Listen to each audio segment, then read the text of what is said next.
Tapi Google Meet enaknya murah begitu daripada Zoom. Zoom itu aduh tukar. 3 giga itu bisa habis itu. Apalagi kita share-share materi begini. Nah ini ya, apa kalian bisa download ini buku ini, download. Kalau yang punya uang lebih bagus beli di Gramedia, bisa baca tuh. Tapi kalau yang hobi hobi pakai pakai HP atau laptop bisa bisa download saja di Google itu. Nah ini ada beberapa buku. Ini buku bagus ini ya. Gagasan milenial untuk pengelolaan keuangan negara. Malam baru saya download tadi malam. Bagus. Jadi dia macam bunga rampai. Dulu tuh ada istilah itu bunga rampai. Bunga rampai itu macam apa ya? Uh, itu dari LPPM UI. Mereka buat macam apa ya, rangkuman begitu ya. Rangkuman terkait penelitian yang dilakukan oleh dosen UI terkait keuangan daerah. Jadi dia dalam satu rangkuman buku, nah itu istilahnya bunga rampai keuangan daerah. Tapi saat ini kayaknya sudah jarang. Itu dulu waktu saya kuliah itu masih ada buku-buku itu, bunga rampai itu. Itu bagus sekali kalau kita belajar. Kalau baca buku itu kan agak ribet, banyak kan. Kalau bunga rampai itu substansi yang dia sampaikan. Nah ini, ada beberapa buku yang kita coba pakai sampai dalam artian ini kan pokok pembahasan pertama atau pengertian, nanti sampai ke teknis ke perencanaan penganggaran itu. Tapi apa kita tidak bisa langsung ke perencanaan penganggaran. Misalnya perencanaan penganggaran itu teknisnya kan kita nyusun RPJMD begitu kan, nyusun RKA, kalian tahu tahu RKA. Tapi kalau kalian tidak tahu benang merah ke atas, dalam artian ke APBN, kalian tidak tahu benang merah ke APBD ke bawah, itu agak sulit nanti. Dalam artian begini, logikanya begini, saya disuruh belajar ini sebenarnya untuk apa? Nah itu kalian bingung. Kan pernah atau kalian disuruh, tapi tidak dikasih tahu tujuannya itu apa? Nah, kalau misalnya kita langsung ke teknis, seperti semester lalu itu, akhirnya teman-teman agak sulit waktu nyusun skripsi. Jadi, semester ini kita agak rubah. Kita bahas keuangan daerah, keuangan negara, APBN-nya, terus keuangan daerah, APBD-nya baru kita singgung perencanaan penganggarannya itu.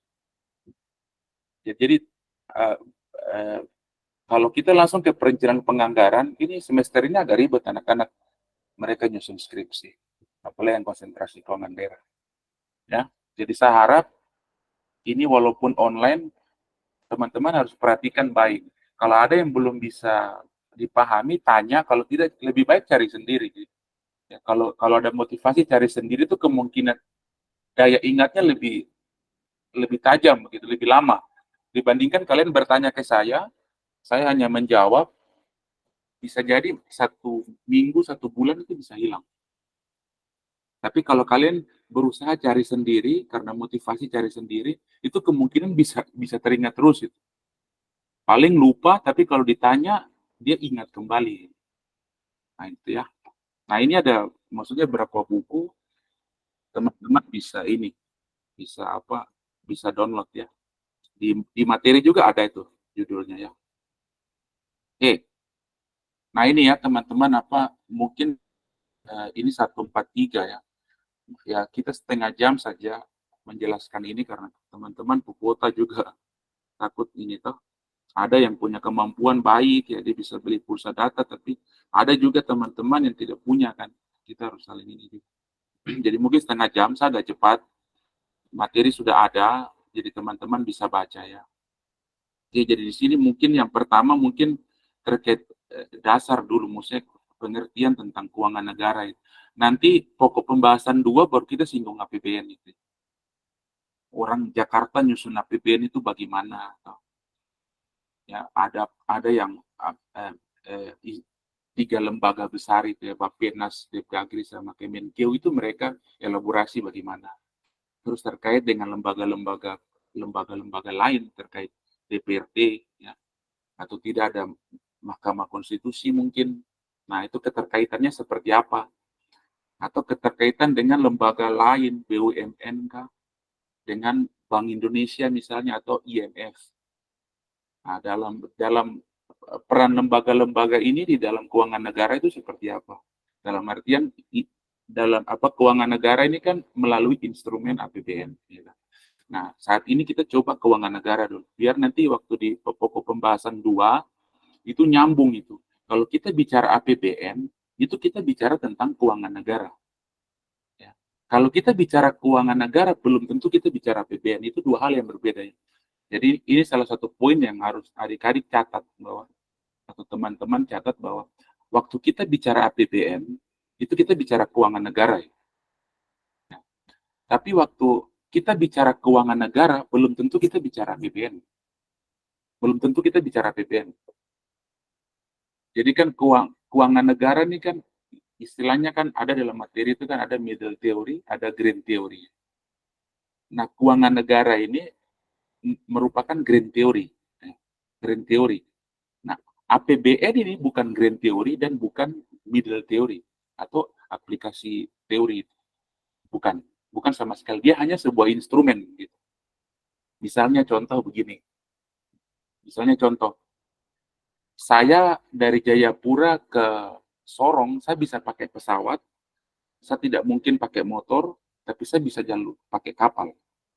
Ya kan? Nah, instrumennya cuma dua. Saya pakai pesawat atau saya pakai kapal. Sama juga, APBN itu merupakan seperti itu. Maksudnya logika sederhananya seperti itu. Ya. Jadi waktu kita mau bicara tentang kita perjalanan ke Sorong, bukan berarti kita berbicara tentang sebuah pesawat atau kapal atau motor, tidak. Seperti itu ya. Tapi kalau macam kita berbicara tentang motor, mobil, kapal, pesawat, itu kita bicara tentang alat transportasi. Iya kan? Alat transportasi kan tujuannya kan cuma perpindahan penduduk dari sesuatu tempat ke tempat yang lain, gitu. Macam dari Jayapura ke Sorong. Nah itu ya. Jadi logika sederhananya seperti itu. Sama juga dengan APBN. Jadi waktu kakak ulang bahwa waktu kita bicara keuangan negara, belum tentu itu kita bicara APBN. Tapi kalau kita bicaranya APBN, itu sudah pasti kita bicara keuangan negara. Bisa ingat itu? Satu konsep itu? Itu konsep yang jarang ditemui di buku itu. Coba, salah satu ulang itu yang tadi saya sebut itu. Salah satu yang mau. Ulangi konsep yang tadi saya bilang. Izin Bapak, saya hendak mengulangi. Apa? Ya, silakan. Jika kita berbicara tentang APBN, kita berbicara, tentunya kita berbicara tentang keuangan negara. Ya. Dan terus kita berbicara tentang keuangan negara, belum tentu kita berbicara tentang APBN. ya, pintar. Nah, itu teman-teman yang lain juga ini ya, ingat. Nah, apa maksudnya kakak membuat itu? Kalau dalam metodologi itu disebut asumsi. Ya. Sama kayak kita belajar mikro, atau kita sebut harga naik, ya, atau barang yang diminta turun dengan asumsi barang lain dengan kondisi konstan. Iya toh, kita ingat mikro kan, seperti itu. Nah itu asumsi namanya. Nah kita bisa masuk kita bisa membuat asumsi itu sendiri tanpa harus melihat apa, tapi rujukannya tetap membaca ya. Kita bisa membuat asumsi itu. Nah, yang selanjutnya yang adik-adik harus paham bahwa asumsi itu harus tegas. Dalam artian begini, anak keuangan daerah itu pasti kuantitatif. Ya. Sedikit banyak memang ada kualitatif. Ya. Kualitatif contoh, ada akuntansi perilaku gitu ya. Akuntansi perilaku itu banyak digunakan oleh audit forensik gitu ya. Nah, itu mereka menggunakan kalau di akuntansi boleh ya. Teman-teman kalian yang ada di akuntansi, nah itu mereka belajar tentang akuntansi perilaku. Nah, green teorinya itu apa? Ekonomi mikro itu. Sama juga kita sebenarnya keuangan daerah itu sama. Kita bisa membuat suatu kurikulum, bukan kurikulum ya, materi tentang keuangan perilaku keuangan daerah. Basisnya teorinya ada di mikro. Karena kan mikro kan membahas tentang perilaku rumah tangga, perilaku publik, ya. Seperti itu bisa. Nah, dari yang tadi gagasan yang tadi, asumsi tadi, teman-teman harus berpikir seperti itu, belajarnya seperti itu. Apa yang teman-teman belajar, buat asumsi sendiri. Nah, itu akan terbawa itu gaya berpikir kuantitatifnya. Jadi sebelum apa ya? Sebelum misalnya buat skripsi, saya tidak akan mencari saya punya judul skripsi ini apa. Mahasiswa akan terjebak di situ. Misalnya, tolong minggu depan kumpulkan judul skripsi ya. Teman-teman mulai nyari itu judul skripsi. Akhirnya terjebak sendiri. Menulis judul skripsi, tapi tidak menulis judul skripsi, tapi waktu disuruh tulis isian dalam skripsi itu tidak bisa karena terjebak itu. Karena teman-teman tidak terbiasa membuat asumsi sendiri. Seperti itu. Macam tadi, teman-teman kalau membuat asumsi macam tadi, teman-teman bisa bikin skripsi. Benarkah tidak itu? Kita benarkan dalam dalam konteks praktek, benarkah tidak asumsi itu kan? Yang tadi saya bilang, apakah waktu kita bicara keuangan negara, kita berbicara tentang belum tentu kita bicara tentang APBN. Tapi waktu kita berbicara tentang APBN, kita pasti berbicara itu tentang keuangan negara. Nah, kita teliti dia, kita buktikan itu benar atau tidak. Kebenarannya itu ada tidak secara teoritis. Kan? Nah, itu dalam artian teman-teman harus sudah berpikir, karena besok ini sekalian semester 6, besok semester 7 tidak banyak waktu adik-adik. Ya, tidak banyak waktu. Jangan nanti kalian terjebak. Ya. Apalagi kalian konsentrasi keuangan daerah. Saya ini ya dosen junior untuk konsentrasi keuangan daerah. Paham ya sampai situ ya? Sabar terima ini dulu. Anak-anak ini. Dari mana saya baru masuk?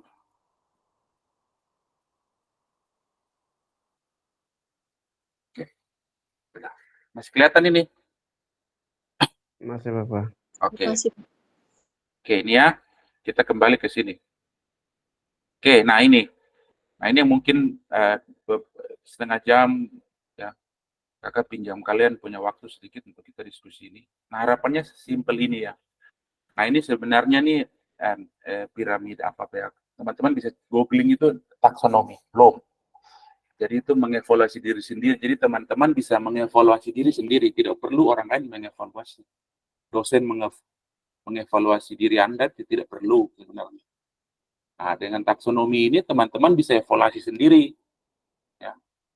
Saya selama 4 tahun kah, 5 tahun, atau 6 tahun, atau 19 tahun, saya pada posisi apa? Ada kemungkinan mahasiswa yang lulus juga dengan nilai cum laude, dia pada posisi pemahaman. Dia belum bisa mampu melakukan evaluasi. Ya. Sama saya juga dulu begitu waktu selesai skripsi. Masih pada level ini, mungkin malah teman-teman lebih bagus, saya malah lebih rendah mungkin. Hanya pengetahuan. Saya hanya tahu, APBD, APBN. Tapi saya tidak paham itu. Jadi ciri orang itu, kalau dia bedanya dia pengetahuan dan pemahaman begini ya. Misalnya begini, apa contoh ya? Siapa namanya nih? Yang ada di kelas ini? Siapa? Alde. Misalnya Alde. Saya kasih tahu Alde begini. Alde, lagu Indonesia Raya itu bukan punyanya kita. Itu Alde pada level pengetahuan karena saya beritahu. Dia dengar, dia simpan dalam otak, itu pengetahuan itu. Ya. Tapi waktu dia balas saya, dia bilang, Bapak atau Kakak tidak. Lagu Indonesia Raya itu kita punya. Berarti dia paham itu. Dia paham. Dia paham. Bisa bedakan ya. Bisa bedakan ya antara pengetahuan dan pemahaman. Jadi lebih simpelnya begini. Kalau pengetahuan tuh kayak tadi, saya dengar, terus saya kasih masuk dan simpan dalam otak, itu pengetahuan. Ya? Kalau pemahaman cirinya begini, kalian bisa menjelaskan yang kalimat sederhana. Itu ciri-ciri orang paham. Jadi dia tidak menggunakan istilah yang terlalu luar biasa. Kemungkinan dia tidak paham. Sehingga kalau dalam public speaking itu kadang orang begitu. Delay-nya itu delay waktu dia cerita, dia bisa menggunakan kalimat terlalu rendah, pesimis, dia bisa gunakan terlalu kalimat yang optimis sekali. Itu bisa jadi kecenderungannya dia mungkin kurang paham. Akhirnya mengelabui orang itu dengan menggunakan kalimat yang terlalu tinggi. Itu ada kecenderungan seperti itu.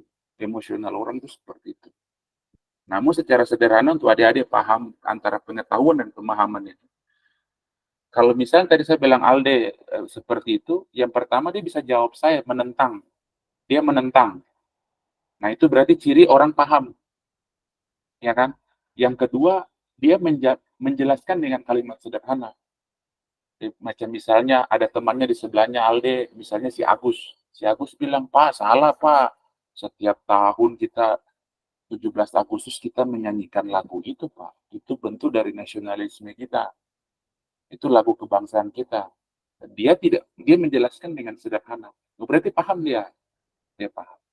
Nah ini ya, jadi saya harap walaupun ini pengertian itu tidak menjadi sebuah pengetahuan, tapi adik-adik bisa menjelaskan pengetahuan itu dengan bahasa sendiri. Saya lebih senang kalau orang menjelaskan dengan kata terada. Orang Jakarta saya bisa pakai lugu-lugu ya, bicara dengan orang. Kalau kamu orang berusaha pakai istilah ini, akhirnya kalian lupa sendiri. Biasa saja, jelaskan biasa saja. Bisa ya? Itu logika sederhana dari maksud dari piramida taksonomi Bloom. Jadi sederhana saja. Kalian bisa memahami dan menjelaskan ini. Ya. Kalau kalian nulis skripsi nanti di sini. Tahapan nulis skripsi itu ada di hipotesa. Jadi pemahaman itu kalian bisa, kalau kalian pakai kuantitatif berarti mengeneralisasi kan. Pemahaman kalian itu kalian temui fakta, terus dengan pemahaman kalian coba lihat fakta ini nih, saya selesaikan dengan ini. Oh, berarti kemungkinan berhasil ini. Kalau saya pakai konsep ini, saya bisa rekomendasikan ke pemerintah A atau B. Itu mengeneralisasi. Deduktif namanya, dalam metodologi itu namanya deduktif. Dari sesuatu yang umum, kita menarik sebuah kesimpulan untuk memberikan pernyataan baru. Jadi umum ke khusus. Kalau khusus ke umum itu induktif. Itu biasanya anak-anak kualitatif. Sip, akuntansi mereka itu. Seperti itu. Khususnya akuntansi yang tadi, perilaku tadi. Nah ini, harapannya seperti itu adik-adik. Materi yang cuma sedikit ini, harapannya teman-teman bisa paham. Kalau saya sih, indikatornya itu kalian bisa jawab itu dengan sederhana. Tidak menggunakan kalimat yang terlalu tinggi. Pakai kalimat yang sederhana saja. Nah itu berarti saya ukur, oh anak ini paham. Begitu ya. Bisa paham maksudnya? Bisa, Pak. Bisa ya. Nah, saya harap teman-teman juga yang keuangan daerah seperti itu. Rendah aja. Tidak usah menggunakan istilah tinggi. Kita menggunakan istilah yang sederhana juga tidak membuat kita jadi low profile gitu, tidak juga. Ya. Oke, nah ini ya harapannya kita sama-sama di sini ya. Saya juga paham gitu ya. Ini kan kalau saya menjelaskan begini kan masuk juga ilmu buat saya, ilmu buat teman-teman juga ya. Nah, harapannya di sini ya. Untuk jangka pendek ini mata kuliah ini. Tapi untuk teman-teman bisa lulus skripsi, ya teman-teman harus bisa sampai di sini. Berarti ada berapa tahapan: penerapan, analisis, sintesis, dan evaluasi. Waktu evaluasi itu tadi itu, kalian bisa merekomendasikan sesuatu dari isu yang kecil itu, kalian bisa rekomendasikan langkah apa yang mereka bisa buat terkait keuangan daerah maksudnya. Nah, itu ke teman-teman ada posisi di sini.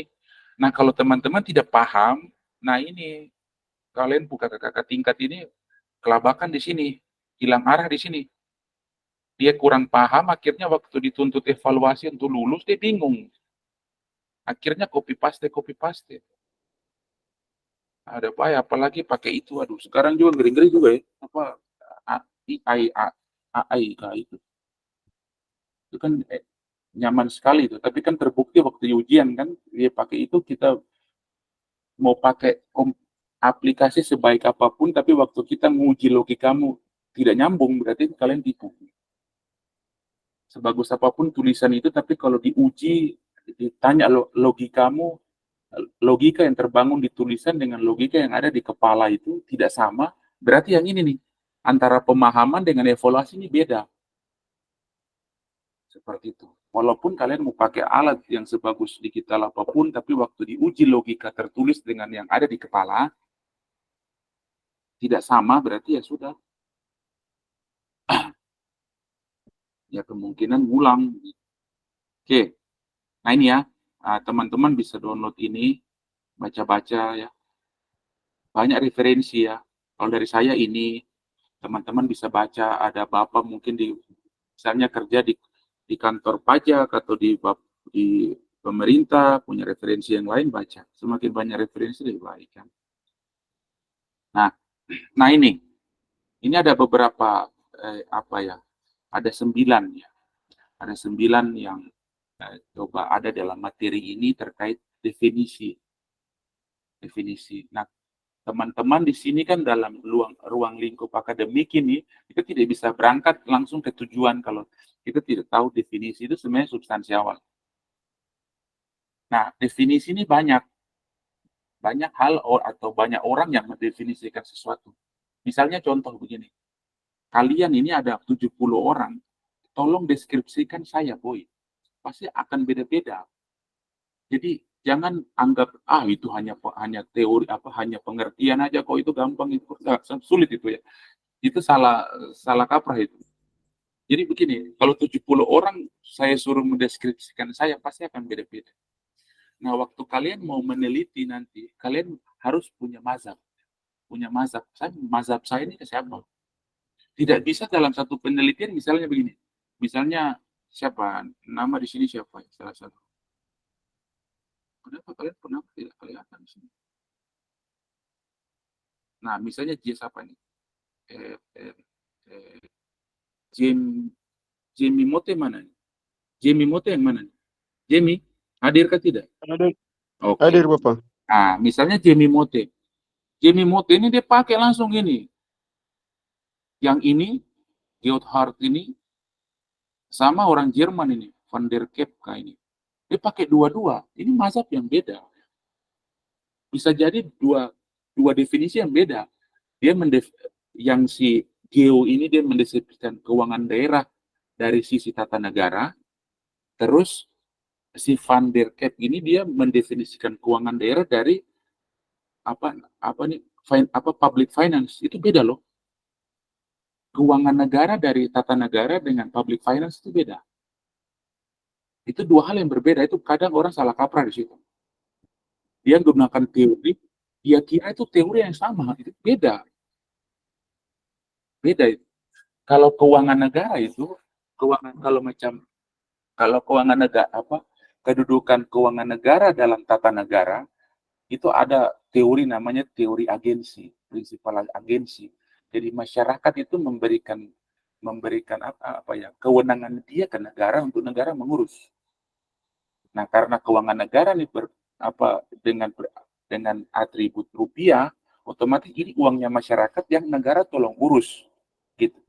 Itu yang dimaksud dengan keuangan negara dalam tata negara. Tapi beda keuangan negara dengan public finance, beda. Public finance itu lahirnya karena ada private sector. Ya kan? Private sector ini yang mempengaruhi negara membentuk suatu konsep baru namanya public finance ini. Supaya apa?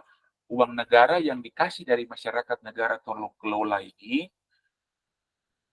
dari yang private sector itu mau negara tuh bikin apakah untuk bisa memperlancar kita berkolaborasi untuk pembangunan negara. Kami dari swasta ada nih sumber daya kita. Nah, negara memberikan sumber daya apa?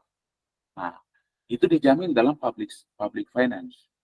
Tapi beda dengan keuangan negara yang basisnya pada tata negara.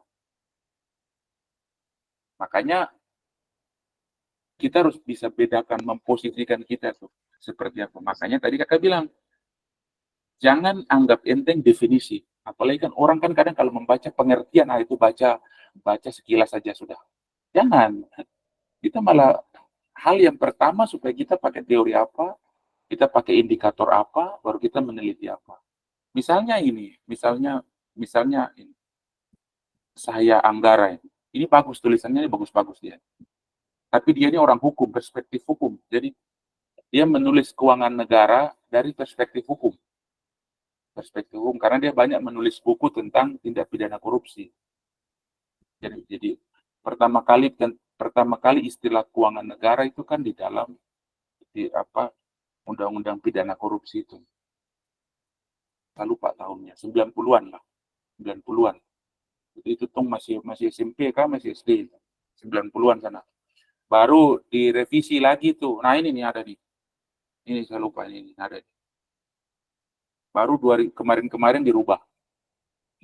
Jadi pertama kali ada istilah keuangan negara itu secara tersirat di dalam dokumen negara itu tahun 1999. Ya. Nah itu istilah keuangan negara itu. Ya. Itu bukan di undang-undang keuangan negaranya, tapi di undang-undang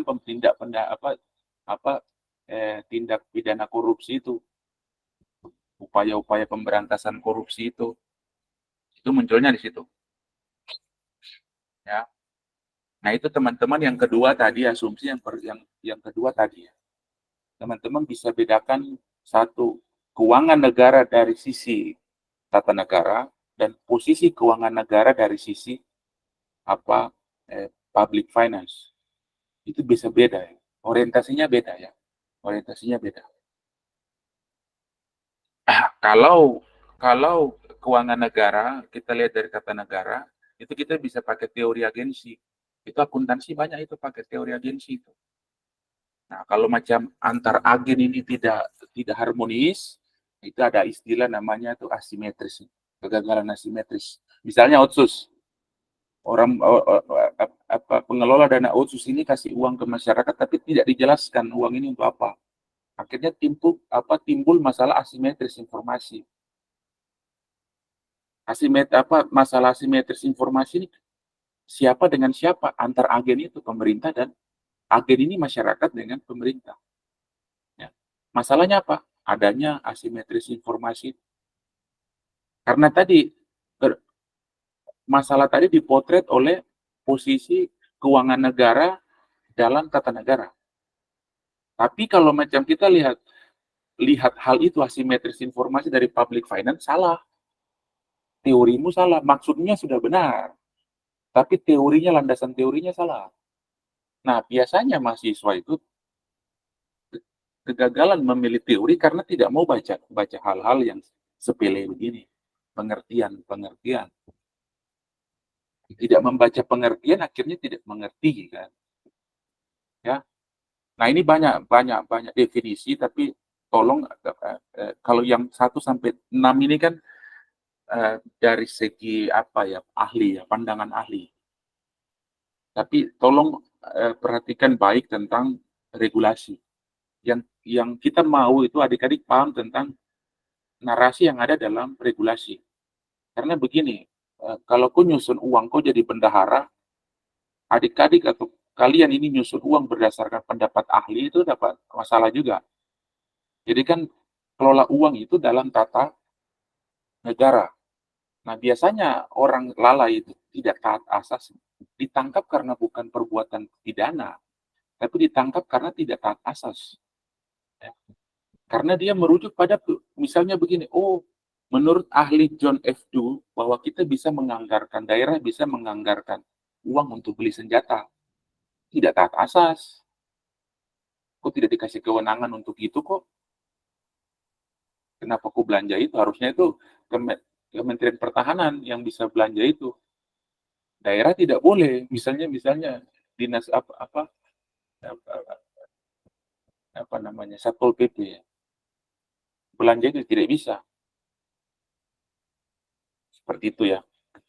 Kesalahan di mana definisi, membaca definisi ya. Nah, itu yang teman-teman harus paham. Yang pertama bahwa ada 9 referensi yang teman-teman bisa jadi acuan, tapi tolong fokus ke regulasi. Nah, payung hukum kita tuh sekarang sampai saat ini masih Undang-Undang 17. Kita bicara APBN dan APBD itu payung hukum utama ada di sini. Jadi anak keuangan daerah itu jangan sampai tidak hafal ini. Bukan tidak hafal, tidak pernah melihat isi dalam 17 tahun 2003 tentang keuangan negara. Nah, di sini definisi semua hak dan kewajiban negara yang dapat dinilai dengan uang.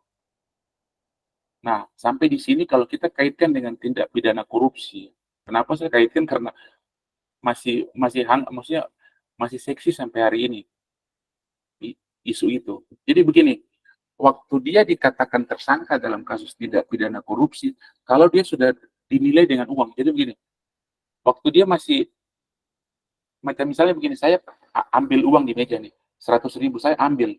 Dilihat oleh teman saya, kentara memang benar, benar saya ambil uang 100.000 dengan nyata. Saya lihat dengan mata kepala. Tapi itu harus dibuktikan bahwa nilai 100.000 itu merugikan negara. Bisa jadi uang ini bukan hanya uang siapa-siapa. Jadi ini harus paham kalimat ini ya. Semua hak dan kewajiban negara yang dapat dinilai dengan uang. Ya, seperti itu ya. Jadi misalnya saat aset negara misalnya, saya tidak kembalikan motor dinas saya. Nah itu harus dihitung itu. Saya dapat motor itu 2018, saya tidak kembalikannya 2024 sekarang. Nah itu dihitung itu. Penyusutannya berapa itu anak akuntansi ya, paling paling hebat-hebat itu. Saya juga kurang paham itu kalau perhitungan itu, karena itu substansi saya teknis anak-anak akuntansi. Nah, berapa nilai rupiahnya itu yang dikaitkan dengan butir hukum, saya ditahan berapa bulan. Jadi adik-adik bisa memahami bahwa semua hal harus dinilai dengan uang, rupiah. Ya. Istilahnya apa ya istilahnya, dikuantifisir. Gitu. Misalnya ada sesuatu yang berbau kualitatif bisa dikuantifisir, harus dikuantifisir, mau dan tidak mau harus dikuantifisir supaya kita bisa tahu kerugian negara ini seperti apa dari sisi uang. Ya. Nah ini definisinya yang teman-teman harus paham. Soalnya serta segala sesuatu baik berupa uang maupun berupa barang. Ya. Macam tadi barang kita punya aset banyak, kita punya misalnya pohon, pohon, pohon itu ditebang. Nah itu bagaimana kalkulasinya? Contoh sekarang ini jadi tren ini misalnya begini, misalnya begini. Singapura tidak punya hutan, dia butuhkan oksigen. Kita Indonesia, Kalimantan punya oksigen, ya kan? Nah itu aset kita loh, iya kan? Tapi kan kadang orang mau ini seperti kayak itu, minta maaf ya Pak Anies waktu dia bilang jadi candaan kan bahwa angin itu tidak punya KTP. Oh, sama juga berarti oksigen juga tidak punya KTP kan. Padahal kalau macam kita mau teori teorisnya oksigen itu apa ya dibentuk dari ya tadi ya fotosintesis dan lain-lain mungkin ya seperti itu. Sedangkan pohon itu menjadi aset kita, ya kan. Kalau misalnya itu dipencuri, ya kan, dipencuri, ya berarti itu kan kerugian negara. Tapi kan ribet kan, argumentasinya ribet itu. Ini bagaimana mau ngukur, mau kuantifisir oksigen yang di udara ini menjadi satuan rupiah. Ya kan itu agak ribet. Nah ini, terus misalnya kekayaan negara, misalnya budaya. Misalnya budaya, kan banyak itu kan, kita punya budaya yang diklaim-klaim oleh negara-negara Malaysia mungkin. Nah, kita mau katakan itu kerugian negara bagaimana? Kita harus kuantifisir. Misalnya bahasa yang hilang, itu kerugian negara. Tapi kita mau kuantifisir dia jadi rupiah itu bagaimana caranya? Ya, itu celah-celah ide-ide yang belum banyak penelitian masuk di situ. Mengkuantifisir hal-hal yang sifatnya seperti tadi. Misalnya budaya, ya. Budaya bukan agak ribet itu. Kita punya budaya yang sudah punah misalnya, bahasa yang sudah punah. Nah ini yang dimaksud. Nah dikatakan di sini bahwa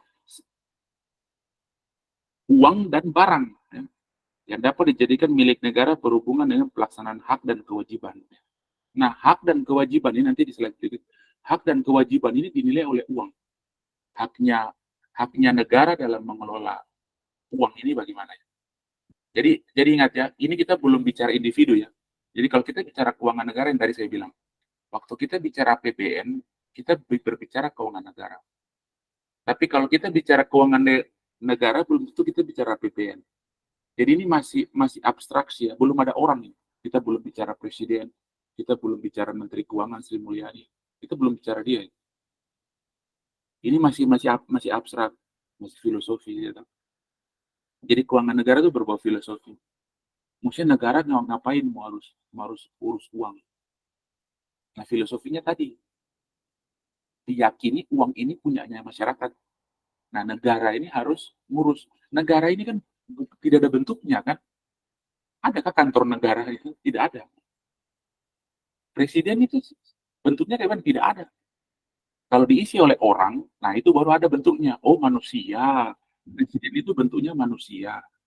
Sama, keuangan negara ini tidak ada bentuknya, abstraksi. Tidak ada bentuk. Nah, bentuknya itu APBN. Sama ibaratnya kayak tadi, presiden. Presiden bentuknya bagaimana presiden itu? Tidak ada bentuknya.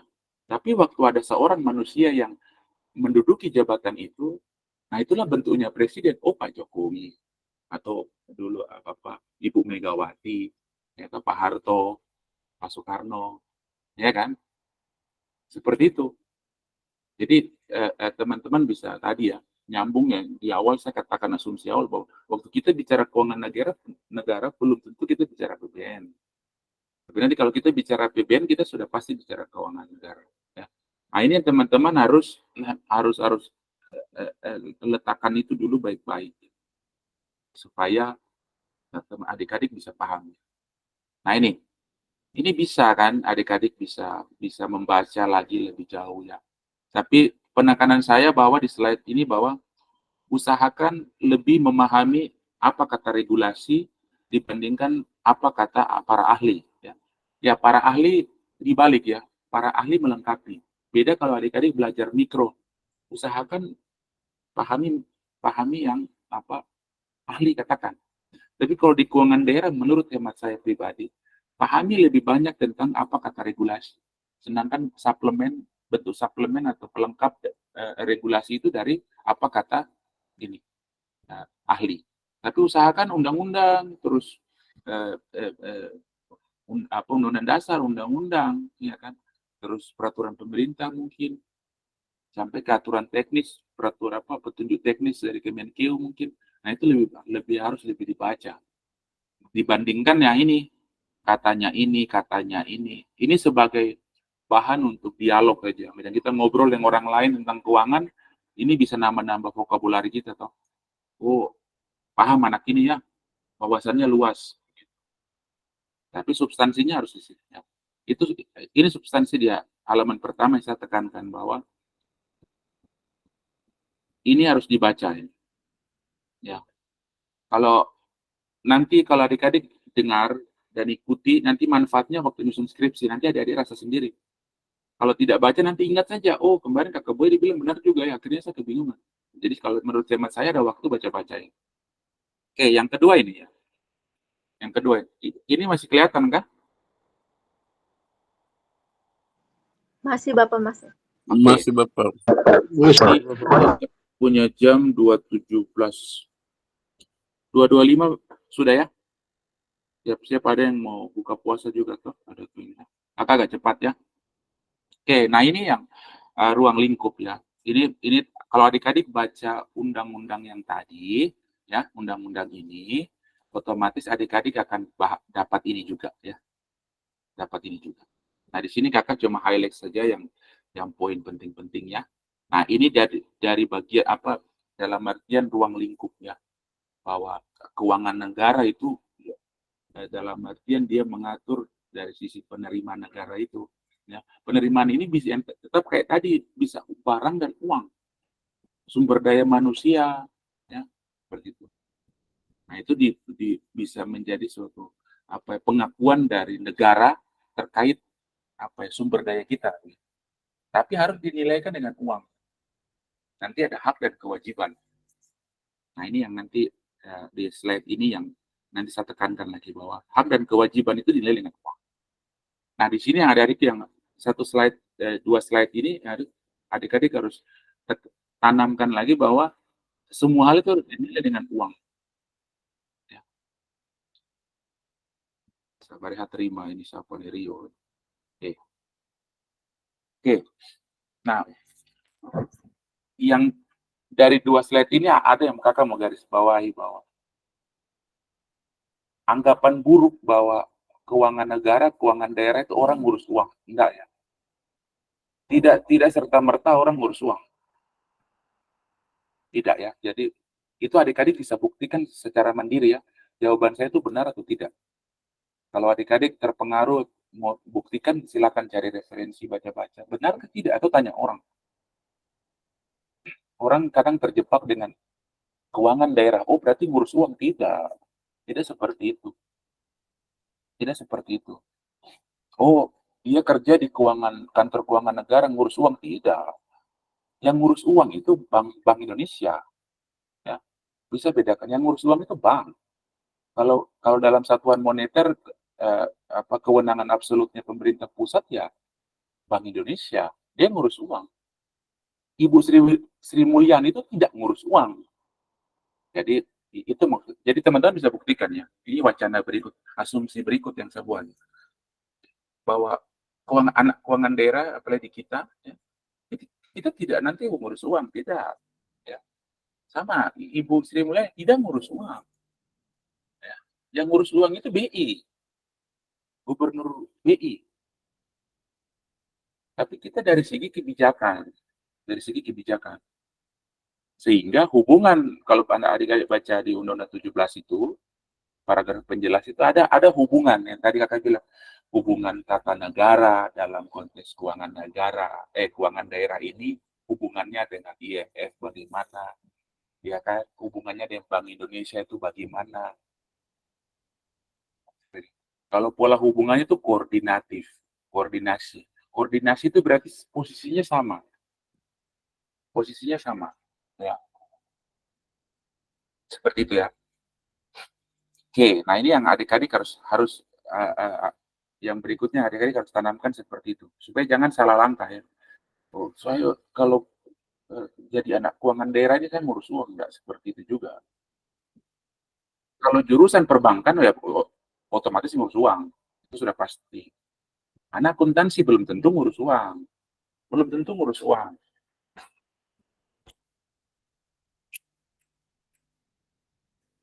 Nah itu logika yang harus adik-adik paham ya. Nah yang paling penting itu di sini ada 4 ya. Ada objek, subjek, proses, dan tujuan.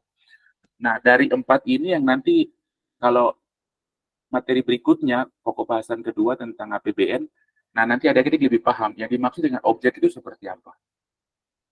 Ya. Objek itu yang tadi ya. Kewenangan tadi sebenarnya bahasanya kewenangan. Kewenangan yang diurus oleh keuangan negara. Terkait ini nih. Ada ini. Kebijakan ya kan dalam bidang fiskal, moneter, pengelolaan kekayaan negara. Nah, ini. Nah, itu objeknya itu. Itu objek keuangan daerah. Objek keuangan negara. Ya, objek keuangan negaranya itu. Nah, yang jadi masalah kalau yang tadi kita tindak pidana korupsi itu di bagian mana? Dia melakukan tindakan korupsi karena mungkin jabatan yang dipegang menjadi jabatan tertentu, terus dia salah menggunakan kebijakan dan kegiatan terkait apa? Fiskalkah, moneterkah, atau pengelolaan kekayaan negara? Ya kan? Nah, jadi bisa lihat berita, oh ternyata kerugian negara yang kemarin kasus korupsi itu dia masuk bidang fiskal, dia bidang moneter, dia bidang kekayaan negara. Misalnya dia ada korupsi di direktur tertentu di BUMD, ya kan? Ya berarti kan kekayaan negara kan. Tapi kekayaan negara ini agak rancu juga, karena bahasa itu dipisahkan. Bahasa dipisahkan itu berarti ada penyertaan modal. Penyertaan modal dari negara ke BUMD itu. Misalnya perbankan Mandiri itu BUMN ya. Iya, Mandiri itu kan BUMN, berarti ada penyertaan modal dari pemerintah. Otomatis kalau macam ada kesalahan pengelolaan uang di bank, direkturnya bisa kena tangkap karena ada uang negara ini, kekayaan negara. Ya kan? Karena apa? Dia objek keuangan negara. Bank Mandiri itu menjadi subjek. Paham ya? Keuangan negara memiliki seluruh objek subjek itu dimiliki negara atau dikuasai oleh pemerintah pusat, pemerintah daerah, perusahaan, badan lain yang ada kaitannya dengan keuangan negara. Otomatis kalau macam dia ketahuan kekayaan negara yang dipencuri, dicari lagi tuh subjeknya itu siapa? Oh, BUMD, Bank Mandiri ya. Ini contoh ya, bukan maksudnya ya. Contoh. Oh, berarti subjeknya itu si Mandiri itu. Atau subjeknya itu di dinas, di pemerintah Kota Jayapura atau pemerintah Merauke atau apa. Itu subjek dari keuangan negara. Nah, sedangkan proses itu tata kelola, ya. Biasanya itu ada dari perencanaan, ya. Perencanaan sampai ke pertanggungjawaban. Nah, perencanaan keuangan itu ada mekanisasinya, ya. Nah, proses ini yang biasanya dalam APBN. Nanti kita ada yang di berikutnya kita singgung proses ini terkait apa ya, mekanismenya seperti apa, keterlibatan objek-objek ini apa saja, ya. Jadi misalnya Kementerian Keuangan, Bappenas, nah itu objek, subjek itu, subjek, ya, seperti itu. Objeknya apa? Objek yang dikelola dalam bidang fiskal, moneter, ya kan, utang luar negeri misalnya, ya kan? Oh, kita punya utang ini harus sekian dari rasio PDB, ya kan? Seperti itu. Atau kita pinjaman kan ada, nggak lupa ya, pinjaman utang itu kan ada yang bentuk dalam negeri dan luar negeri ya kalau tidak salah ya. Itu kalau di moneter boleh bagus itu. Karena moneter itu paling paling agak kuat dari segi itu. Nah, kalau dari luar negeri kan berarti pakai falas itu. Nah, falas ini bagaimana? Sekarang yang bagus ini, nah, ini juga keluar dari materi ya. Di kita punya jurusan ini banyak judul yang kurang itu apa terkait syariah. Ya. Hal itu lagi ngetren loh. Judul syariah itu lagi ngetren sekarang. Nah, saya harap dari kalian angkatan ini ada yang nulis tentang syariah itu, tata kelola keuangan syariah. Karena pola pinjaman syariah juga ada. Ya, itu bagus dan itu jarang diteliti di Unjan. Saya harap adik-adik ada yang bisa nulis itu. Oke. Nah, dari segi proses tadi, nah dari segi tujuan yang tadi ya. Kalau tujuan itu biasanya lebih ke konsep tata negara, memakmurkan, mensejahterakan, ya kan? Seperti itu, ke arah ke sana ya. Dengan skemanya, skema keuangan negara. Nah itu, nah ini teoritis adik-adik bisa baca ya. Yang penting adik-adik bisa paham kalau objek itu terkait apa ya, terkait dimensi dalam keuangan negara itu. Oh, keuangan negara itu mengurus fiskal, keuangan negara yang diukur mengurus moneter. Kalau moneter siapa subjeknya? Bank Indonesia, ya. Kalau fiskal siapa? Ya mungkin Bank Indonesia dengan Kemenkeu. Kalau moneter kebanyakan Bank Indonesia ya. Peredaran uang bagaimana mengatasi supaya jangan deflasi itu bisa terkontrol, apalagi inflasi. Ya, uang ini jangan cetak terlalu banyak. Jangan masyarakat pegang uang banyak, harapannya mereka bisa saving. Supaya perputaran uang ada, saving itu bisa diberikan ke pengusaha. Ya, itu bisa membangun masyarakat ya. Seperti itu. Nah ini, sisi objek seperti itu ya. Misalnya saya ulang lagi, sisi objek moneter. Nah, berarti subjeknya Bank Indonesia berarti, ya kan? Karena peredaran uang, ya kan? Mereka mau mencetak uang mungkin, nah itu haknya, bukan hak, tapi bagian dari tugas dan fungsi dari negara yang diberikan ke lembaga ini, Bank Indonesia ini. Dulu The Javanese Bank itu kan namanya, kalau tidak salah ya, The Javanese Bank dan lain-lain ya. Nah ini, nah, kalau adik-adik paham secara teori ini enak. Waktu nyusun APBN enak. Tidak salah-salah tadi. Ini bisa jadi objeknya benar tapi subjeknya salah. Ini kadang banyak. Misalnya begini, objeknya moneter tapi dikerjakan oleh Bappenas. Nah, ini salah. Itu bisa dugaan korupsi. Kenapa bukan tugasmu kalian kerjakan? Ya. Jadi hati-hati di situ. Ini harus nyambung dari segi objeknya apa, subjeknya siapa, prosesnya bagaimana.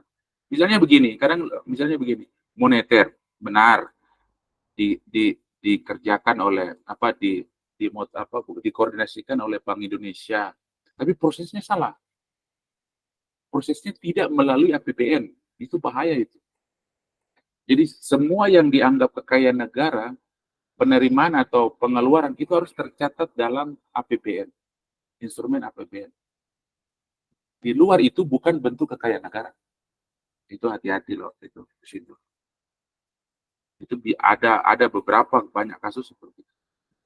Dan ini tujuannya jelas ya.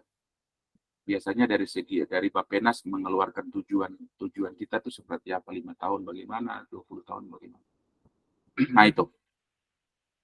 Nah ini mungkin yang jam berapa isu lewat ya. Nah ini yang mungkin apa nanti adik-adik bisa baca. Namun di sini yang saya agak apa ya, mungkin pengetahuan lebih untuk adik-adik ya. Mungkin ada juga ada yang tahu juga. Ini penajaman dari ini. Hak negara itu memungut pajak, mengeluarkan, mengedarkan, melakukan pinjaman. Pinjaman ini utang, ya, utang kita. Nah, tapi dari saat ini bukunya Sahya Anggara 2016, dia ada kasih tegas ini. Hak negara untuk mengadakan pinjaman paksa kepada warga negara. Ini kejadian ini pernah 5 tahun 50-an. Jadi ada dua istilah. Kakak lupa ada istilahnya. Nanti adik-adik bisa cek. Jadi pemotongan nilai. Jadi misalnya begini, uang 100.000 itu nilainya dipotong, bukan nominalnya. Tapi nilai dari 100.000 itu dipotong. Karena waktu mungkin zaman dulu inflasi ya, kita masih pakai apa namanya tuh uang apa ya? Saya lupa ya. Lupa. Harus ada materi tentang sejarah uang juga bagus itu.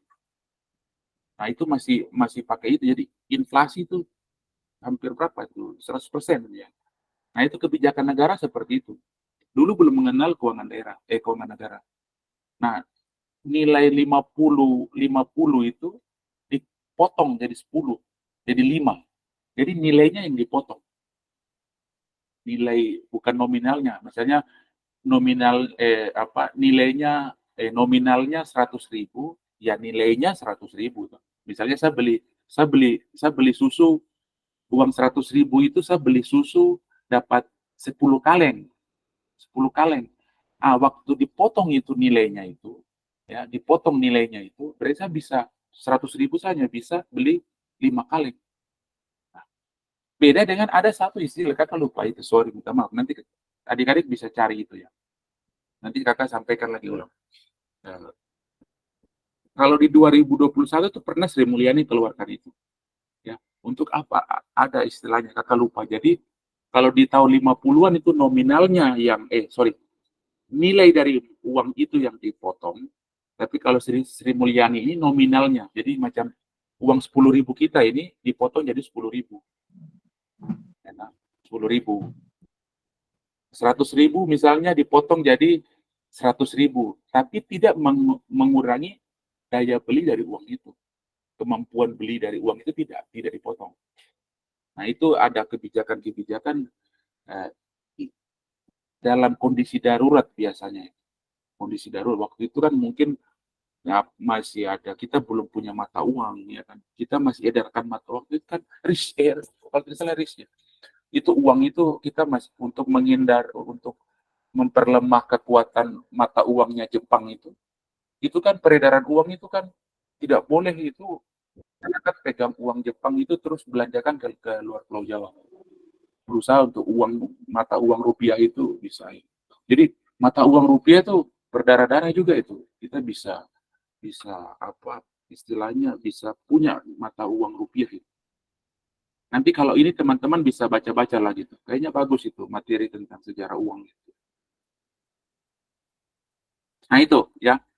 Nah, negara bisa punya hak untuk ini, mengadakan pinjaman paksa kepada warga negara. Ya. Nah, itu terjadi di tahun 50-an sana. Istilahnya saya lupa itu. Saya lupa istilahnya, mohon maaf. Nanti kakak cari lagi. Oke, nah itu ya. Itu dari slide ini penekanannya ada di sini ya. Jangan sampai kita mengalami hal yang sama. Kadang-kadang itu sejarah itu berulang kan. 100 tahun dia bisa terjadi 100 tahun. Atau 50 tahun dia terjadi 50 tahun. Bisa jadi loh. Bisa jadi. Karena kadang sejarah berulang kan. Oke, nah ini. Nah untuk hak dan kewajiban ini nanti kita lebih mendalam waktu di APBN ya. Mendagri, misalnya presiden ini dia selaku apa ya. Nah, misalnya Kanwil atau Mendagri. Jadi sebagai apa. Pokoknya peran-peran ini. Peran-peran kelembagaan ini. Nah, ini yang objek tadi ya. Kakak minta maaf kakak kembali. Subjek. Nah, subjek ini yang subjek ini. Lembaga-lembaga ini.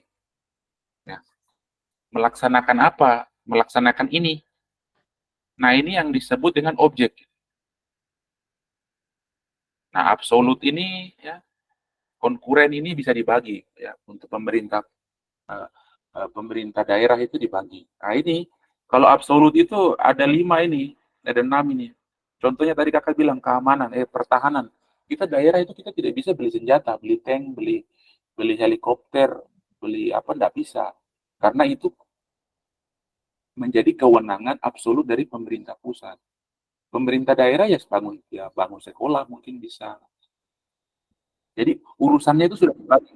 Objek objek keuangannya itu sudah dibagi. Jadi jangan itu yang tadi kakak bilang, jangan salah. Misalnya begini, dinas ini subjeknya dinas, belanjanya belanja objeknya objek pertahanan. Nah ini masalah ya. Itu tadi ya yang kakak maksud tadi dengan objek dengan apa? Siapa yang masuk? Yesus 2, 3. Sedikit lagi bisa toh?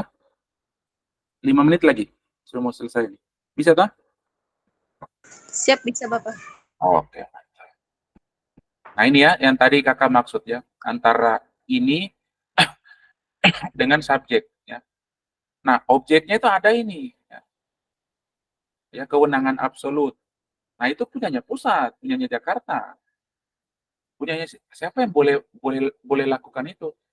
Kementerian, terus kanwil-kanwil, misalnya dia ada Kemenkumham ya kan, Kemenkumham, terus apa lah ya kan, Kementerian Agama, itu kan kanwil agama kan yang di dekat dealer apa di Entrop ini, dealer Suzuki itu.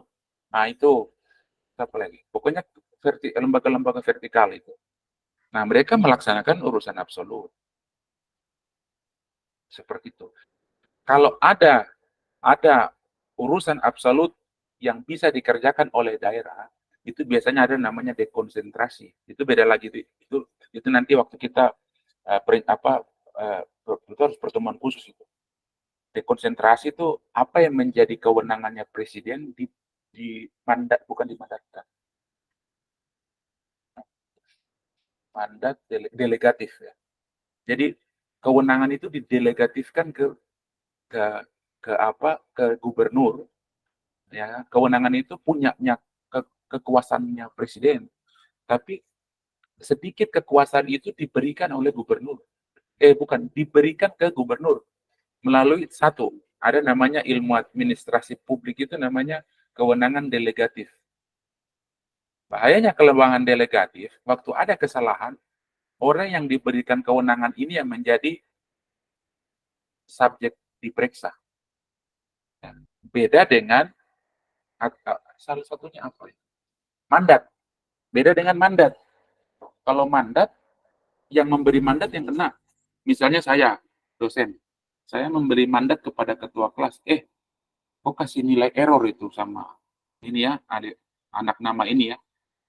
Nah, waktu ada temuan evaluasi dari fakultas, kenapa ada kecurangan begini antara dosen dengan ketua kelas? Nah, yang kena itu saya. Ketua kelas akan melapor, bapak ini atau ini yang begini sampai. Nah, yang kena saya. Itu mandat. Tapi kalau delegat, saya mendelegasikan sesuatu ke dia, otomatis kalau diperiksa, dia yang kena, yang memberi mandat tidak, yang memberi delegasi tidak. Nah, ini tergambar dari sini nih. Atributifnya tentara bisa jadi, atributif itu seperti ini. Kewenangan atributif ini yang waktu kakak bilang ya, kita belajar keuangan negara ini kita tidak hanya konsen ke ekonomi, tidak bisa. Ya, itulah apa ya, bukan kekurangan ya, tantangan kita belajar penuh ya, kakak pakai istilah penuh ya, memahami keuangan negara atau keuangan daerah, kita tidak bisa satu bidang ilmu ekonomi. Kita harus cari tahu ilmunya tadi yang kakak bilang waktu di kelas itu, harus belajar ilmu pemerintahan, divisi administrasi publik. Karena macam tadi kewenangan tadi, misalnya hubungan-hubungan ini hubungan kewenangan ya. Jadi misalnya perannya presiden dengan Mendagri untuk keuangan negara itu apa? Nah, yang menghubungkan peran itu adalah administrasi publik. Ya. Ini dia delegatif kah atributif atau mandat. Jadi hati-hati ya. Nah, ini yang yang saya selalu menakutkan adik-adik, kalau kita tidak paham ini, kita hanya dalam kotak, hanya anak ekonomi, kita sulit. Kemungkinan besar kita melakukan kesalahan untuk kita diperiksa ada. Ya. Tapi kalau adik-adik paham itu, adik-adik tidak hanya belajar keuangan daerah dari segi ekonomi, tapi lihat dari segi ilmu pemerintahan, divisi, itu sangat sangat sangat menolong sekali untuk memahami keuangan negara. Ya. Nah ini yang kakak mau tekankan. Nanti ini kakak bisa jelaskan. Ini ada di undang-undang pemerintah daerah. Waktu kita nyusun APBD ya itu kita misalnya perencanaan penganggaran untuk APBD, dinas pendidikan. Dinas pendidikan kok laksanakan pelayanan dasar. Ya. Jangan kok menyentuh non pelayanan dasar karena pendidikan, kesehatan, keamanan, infrastruktur, dan ketertiban itu adalah pelayanan dasar. Non pelayanan dasar itu macam KB, dinas KB, kan? Terus pemberdayaan perempuan, kependudukan dan capil. Nah itu non pelayanan dasar. Ya. Terus dinas pertanian itu urusan pilihan. Nah itu nanti di teknis perencanaan penganggaran kita belajar. Tapi adik-adik harus paham logika ini dulu. Nah di sini adik-adik sudah ya puji Tuhan ya mungkin sudah dengar tapi kakak ingatkan lagi toh mungkin ada yang sudah dengar bahwa ada dalam menggambarkan hubungan subjek keuangan negara ini dihubungkan dengan teori hukum administrasi. Jadi antara antara objek keuangan negara yang dilaksanakan oleh subjek keuangan negara itu dihubungkan oleh hukum administrasi negara. Ya, ini ya garis-garis ini dihubungkan oleh hukum administrasi negara. Ya. Nah, untuk melaksanakan ini, nah ini harus hati-hati di sini ya. Nah ini ya, nah ini hanya definisi ya.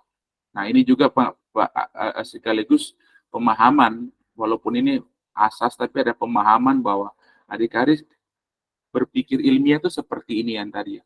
Kita punya grand teorinya apa, middle teorinya apa, terus applied teorinya itu apa. Kadang adik-adik mereka nyusun skripsi tapi pakai grand teori itu nggak kurang bagus. Misalnya begini, saya mau nyusun skripsi, kan? Misalnya apa akuntabilitas keuangan daerah di Kabupaten Sarmi.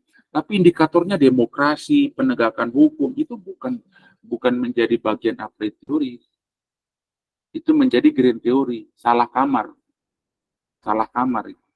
Nah, adik-adik juga harus patuh. Grand teori misalnya ini kita ada satu teori dalam keuangan negara itu terkait governance tadi ya. Pengelolaan pemerintahan yang baik. Mau pemerintahan di level pusat, daerah, atau kampung, atau distrik. Nah, dia harus ini taat kepada good governance ini. Nah, kalau good governance ini dia kaitannya dengan ini. Grand teorinya berarti bisa jadi teori tata negara ini, hukum kesejahteraan. Ini kebetulan disertasinya orang yang cukup baik, makanya saya copy. Dia menulis disertasi tahun 2022 ini. Nah, grand teorinya itu ini Keynes. Teman-teman saya rasa bisa baca ya. Bisa baca bukunya itu bisa di-download itu. Ada terjemahannya bagus itu ya.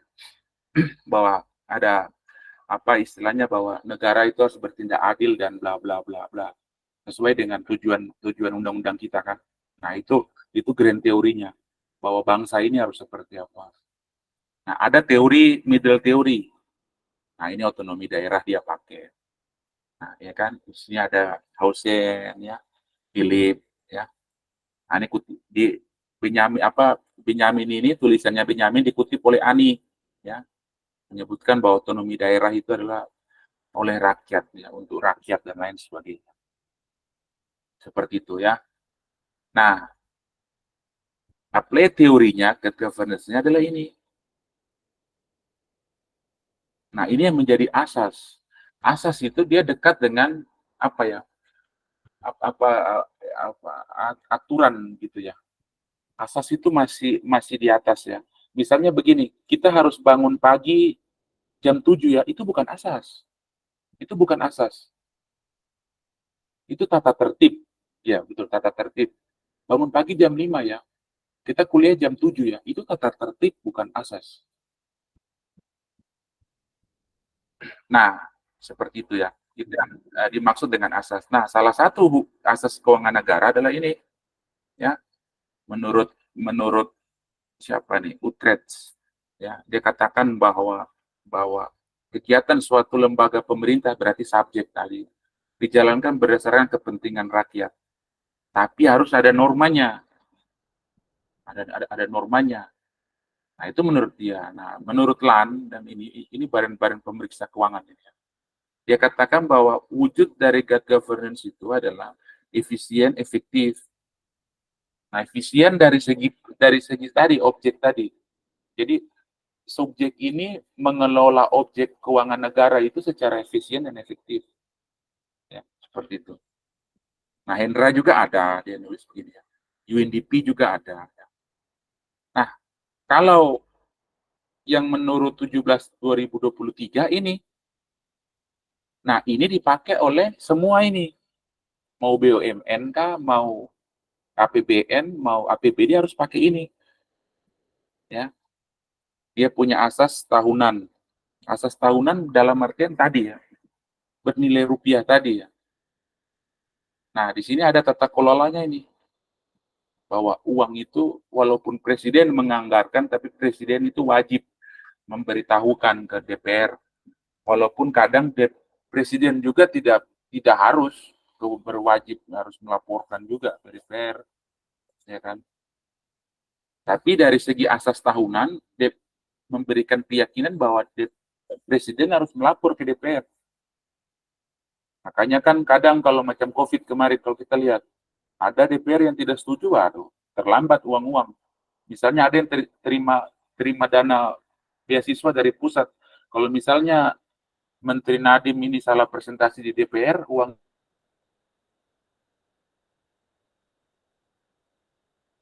dipotong. Nah, asas universalitas. Ini yang bahaya, tidak boleh ada itu tadi ya. Ya jangan ada tercampur itu antara penerimaan negara dan pengeluaran, tidak boleh.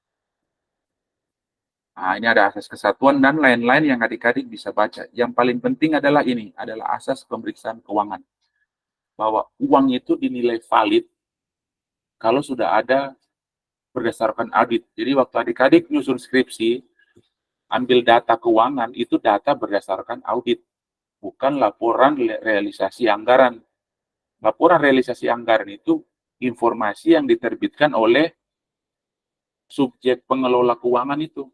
Kalau macam di daerah ya BPKD atau dinas. Tapi kevalitannya belum tentu kalau belum diaudit. Makanya kalau adik-adik nulis dengan data yang belum diaudit, adik-adik menulis sesuatu yang salah. Ya. Karena apa? Ada asas pemeriksaan keuangan. Ya, dia tertib tapi dia tidak taat asas, itu kan salah. Kalau dia tidak taat asas berarti dia tidak tertib. Kalau orang itu dia taat asas, dia juga pasti taat tata tertib. Tapi kalau belum tentu dia taat tata tertib, dia taat asas, belum tentu itu. Ya, ini juga adik-adik harus pahami. Nah, ini yang paling penting di sini ya. Adik-adik di sini dikenalkan dengan trias politika ya. Dari John Locke dengan Montesquieu. John Locke ini banyak kalau tidak salah ke SDM juga, manajemen, teori-teori manajemen, ya. Teori-teori kinerja, kelembagaan, sumber daya manusia, ini banyak. Nah, di sini dia katakan ini memang kental sekali dengan pemerintahan, ya, bahwa kekuasaan politik itu tidak dipegang oleh satu subjek lembaga, tapi harus ada delegasi-delegasi yang dipayungi hukum untuk mengelola kewenangan itu. Ya, makanya kita ada DPR, ya, kita ada legislatif, eksekutif, yudikatif. Yudikatif ya MK itu. Kalau legislatif ya DPR itu. Kalau eksekutif ya kementerian-kementerian itu.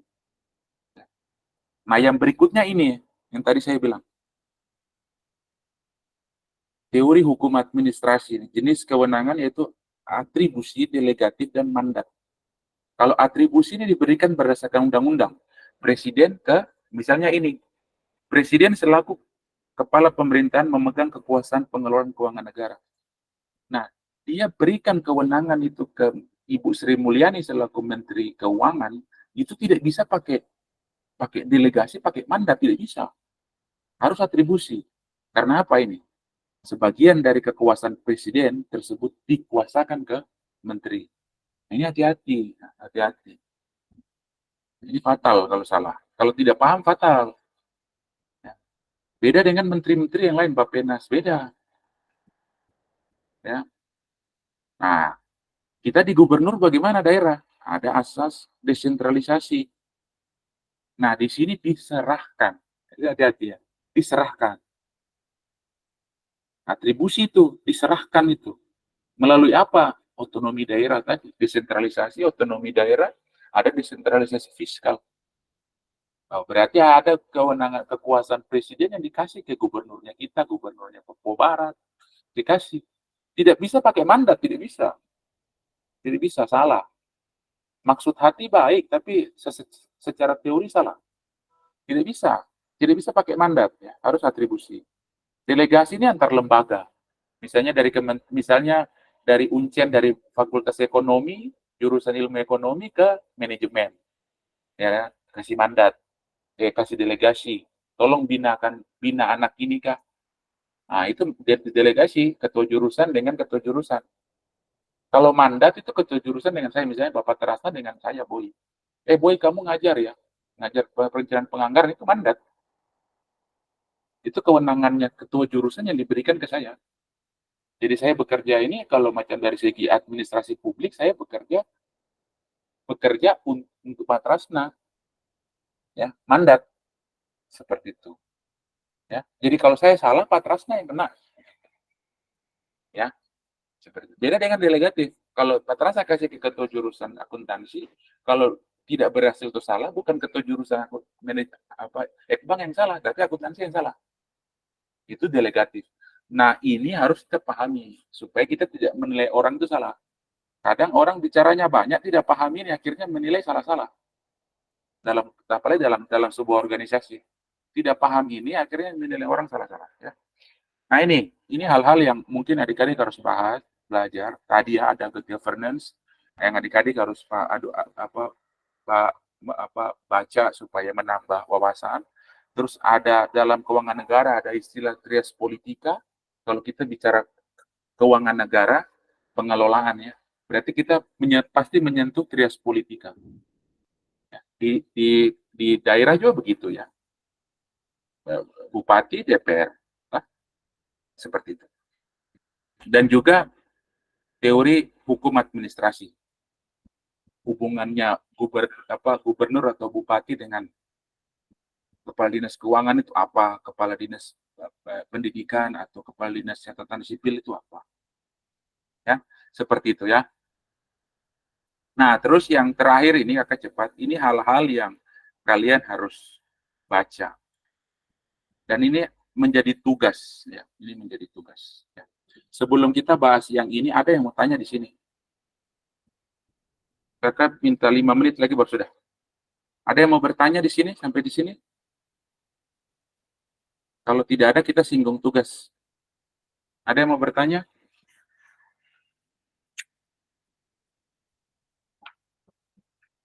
Masih dengar?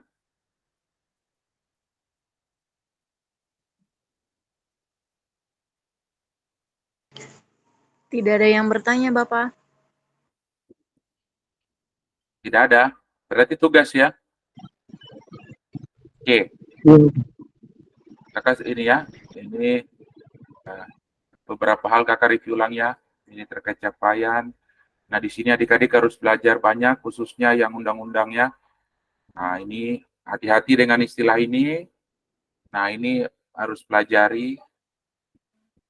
Ini ada satu teori mengenai good governance, ada yang harus baca asas-asas ini. Nah, yang paling penting juga trias politika dengan hukum administrasi. Jadi ada beberapa hal tadi ya. Good governance, trias politika, terus hukum administratif ya.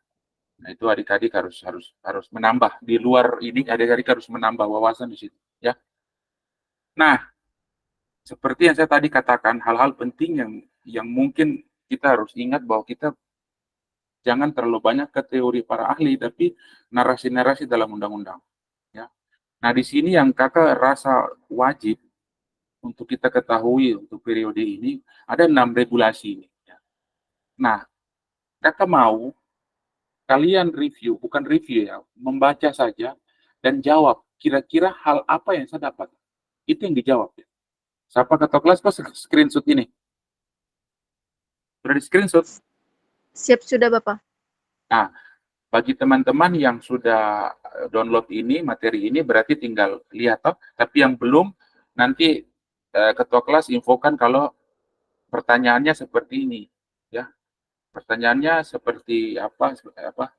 Uh, dari baca regulasi 6 regulasi ini, apa yang didapat? Ya, saya mau lihat teman-teman ini bisa berpikir ke tidak. Ya, misalnya begini, berarti ada 6 pertanyaan yang sama ya. Apa yang saya dapat setelah saya membaca Undang-Undang 17? Apa yang saya dapat setelah saya membaca Undang-Undang 25? Sampai ke 6. Apa yang saya dapat dari saya membaca Peraturan Menteri Dalam Negeri Nomor 77? Seperti itu. Ini tinggal di-download ya. Ini di-copy begini, paste di Google, itu langsung muncul PDF. Ngeklik itu, download, baca. Baca, terus kira-kira apa yang saya dapat? Nah, teman-teman harus belajar memfilter informasi, kira-kira apa yang penting yang saya harus tulis. Tidak semua hal saya harus tulis. Saya mau lihat adik-adik membaca atau tidak. Akan kentara kalau copy paste ya. Bisa jadi kalian Google saja sekarang ini, kalian pilih, oh isi ini seperti ini. Keciri kok. Ya pasti kumpul, tapi pasti ya nilainya paling ada yang 70, ada yang 60. Ada loh, yang tugas kemarin saya kasih 40. Satu orang dengan yang lain tuh judulnya sama, titik komanya juga sama. Saya kasih 50. Salah, tapi kalau niatnya baik lebih bagus, saya kasih nilai baik. Ketua kelas sudah screenshot ini. Nah, ini Siap. buat pertanyaan kayak tadi, nanti sel apa di siapa ketua kelas sampaikan, tulis saja ini yang harus dicari, terus pertanyaannya apa yang kalian dapat setelah membaca 6 regulasi ini. Jadi jawabannya satu-satu ini. Jadi satu slide, jadi kan ada 6 slide nanti. 7 slide. Buatnya di PowerPoint kayak kemarin. Satu slide itu nama kalian. Slide yang pertama ini jawabannya ini. Slide yang kedua jawabannya untuk ini. Sampai slide ke-6. Dibuat di PowerPoint seperti kemarin. Mekanismenya sama, dikirim ke ketua kelas. Nah, batasnya itu sekarang hari apa? Hari Kamis, Bapak. Hari Kamis. Hari Kamis, Hari Kamis kan masih bisa kerja, Jumat kan bisa kerja, Sabtu ngapain kalian malam minggu? Kalian sudah mau semester 7 kok. Hari Sabtu, hari Minggu jam 2 siang. Tepat jam 2 siang, seperti hal yang sama, kakak menerima WA terusan dari ketua kelas ke kakak terkait tugas ini PowerPoint. Bisa tak? Hari Minggu siang, setelah pulang gereja. Pasti ada yang tidak gereja. Mulir-mulir siapa yang tidak gereja? Sama. Edison Siep ini pasti tidak gereja. Abihud juga ini. Pasti tidak gereja, toh. Jadi jam 2 siang. Jadi jam 2 siang ya, adik-adik semua ya. Jam 2 siang, kakak terima terakhir terusan WA dari ketua kelas terkait itu. Kakak mau ada jumlah yang signifikan dari yang kemarin. Dari yang kemarin.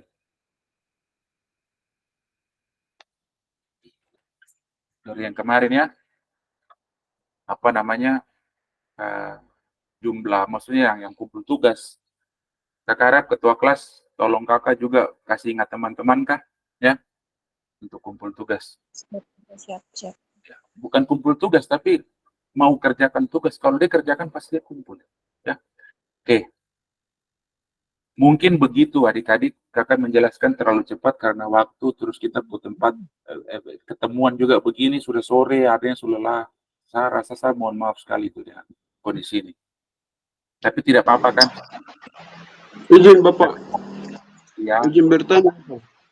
siap. Berarti sabar, kakak close ini dulu ya. Sudah kan? Kakak close ini. Oke. Bagaimana? Itu Bapak, tadi yang apa pertanyaan itu, nanti itu cari di mana? Maksudnya baca toh? Download toh. Jadi siapa Abihum, Abihud, iya kah yang tanya? Jemi Mote Bapak. Oh, Jamie. Jadi begini, Jamie, kopi tadi, daripada kakak buka materi kan. Cari di Google aja, downloadnya di Google, itu ada. Ya, Baik Bapak. sabar, jam baik-baik baru kau terkumpul. Nah ini, kau lihat ini kan tidak, siapa? Jamie. Sudah kelihatan Jamie? Sudah? Sudah Bapak. Ah, Jamie nanti ini Jamie yang Jamie harus kerjakan. Ini 6 toh. Nah, pertanyaan dari kakak untuk Jamie dan teman-teman ini kan, setelah Jamie dan teman-teman baca 6 regulasi ini, apa yang Jamie dapat? Nah, itu yang Jamie tulis. Tulisnya di PowerPoint. Oh iya iya. Nah, berarti ada 6. Jamie dan teman-teman ini kerjakan ada 6. Misalnya satu Jamie copy ini kan, copy undang-undang ini copy aja. Copy terus paste di Google, buka Google, paste, no? Terus search. Nah, pasti itu muncul itu. Undang-Undang Republik Indonesia. Nah, itu Jamie klik dia, pasti muncul PDF terdownload. Nah, downloadnya itu hasil file downloadan itu Jamie baca dan teman-teman baca. Setelah membaca keseluruhan isi itu, apa yang sekilas apa yang menjadi yang terlintas atau masuk dalam pengetahuannya Jamie? Nah, itu yang Jamie tulis.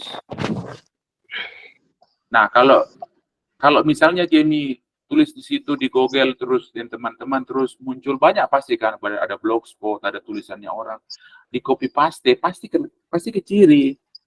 Yang saya mau itu pikiran yang masuk itu akan beda dari orang lain.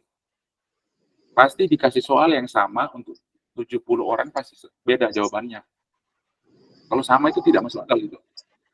Sepertinya dia bukan manusia. Dia seperti robot. Ya, begitu Jambi saya di Google adikku, ya. Baik. Hari kok tidak sembahyang. Kok jam 2 siang jam 2 siang ya. Hari Minggu kan jam 2. Ya, tidak ada ibadah. Masih di gereja apa? Kok ibadah jam berapa? Ibadah subuh tuh. Kalau sudah tahu ada tugas. Bapak bisa ini Gam. Mundur ke jam 16 kah? Jam 16 sore. Jam 16 jam berapa? Jam 4. Oke. 4 sore. Boleh. Sepakat. Oke, bungkus. Berarti kita ulang ya. Berarti kalian jam 4 sore itu terakhir kumpul tugas kirim ke bukan. Berarti ya bukan jam 4 sore itu saya terima dari ketua kelas. Jadi kalau jam 4:02 itu saya tidak terima. Jadi kalian sebisa mungkin kirim itu 10 menit sebelum jam 4. Itu sudah terkirim ke WA-nya ketua kelas supaya 10 menit itu ketua kelas teruskan. Begitu ya. Kalau kalian kirim jam 4 ya salahkan ketua kelas kalau dia kirim lewat 4:01. Begitu ya. Oke. Mungkin begitu. Adik-adik beberapa hal yang kakak bisa bagi. Ada lagi? Tidak ada? Sudah sepakat jam 4 hari Minggu. Siap, Bapak. Ya, Bapak. Mungkin begitu adik-adik, kurang lebih kakak mungkin menjelaskan kurang-kurang, ya kakak nanti belajar lagi. Tapi itu sudah yang kakak bisa bagi, ya, semoga bermanfaat. Selamat sore, sukses, Tuhan berkati adik-adik. Terima kasih Bapak. Sore, terima kasih Kakak. Thank you. Iya, Bapak. Eh,